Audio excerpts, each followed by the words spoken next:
நீங்க எல்லாரும் Kantara prequel trailer பாத்தீங்களா? ஏன்னா நான் பார்த்தேன். உண்மையா சொல்லணும்னா எனக்கு சில ஐடியாஸ் இருக்கு. இதோ என் டேக். முதல் காந்தாரா வந்தப்போ யாருக்கும் தெரியல இது இவ்ளோ பெரிய ஹிட் ஆகும்னு. இது பெரிய பாலிவுட் ஸ்டைல் ஹைப் மூவி இல்ல. ஆனா கொஞ்சம் கொஞ்சமா மக்கள் கனெக்ட் ஆங்க. அந்த லோக்கல் கஸ்டம்ஸ், ட்ரைபல் ஃப்ளேவர், ரா இமோஷன்ஸ். இது பாக்ஸ் ஆஃபீஸ்ல பீஸ்டாச்சு. அந்த சக்சஸ் தான் ரிஷப் ஷெட்டி சொல்ல வச்சது. சரி, காந்தாரா 1 கொடுத்துடுவோம். Origin story.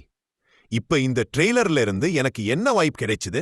வைஷ்ணவிசம் வர்சஸ் ஷைவிசம் கிளாஷ் மாதிரி தெரியுது. Royal folks Vishnu side, tribal community Sivan பக்தர்கள்.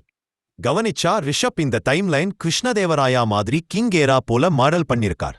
கோவில்கள், கல்ச்சர், கிளாஷ் மாதிரி தெரியுது.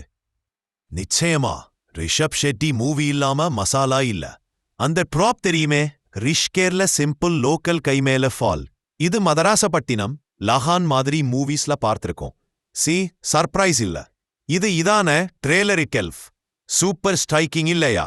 லைக் கூஸ்பம்ஸ் வரல, அல்லது வாவ் வெயிட் பண்ண முடியல ஃபீலிங் இல்ல. ஆனா காந்தாரா வேர்ல லவ் பண்றவங்க தியேட்டருக்கு போவீங்க. என்ன இப்ப சாலிட் ஸ்கிரிப்ட் மூவிஸ் ரேர். இது முதல் ஒன்னு மாதிரி பாக்ஸ் ஆஃபீஸ் கிராக் பண்ணுமா இல்லையா? வெயிட் பண்ணி பார்க்கணும்.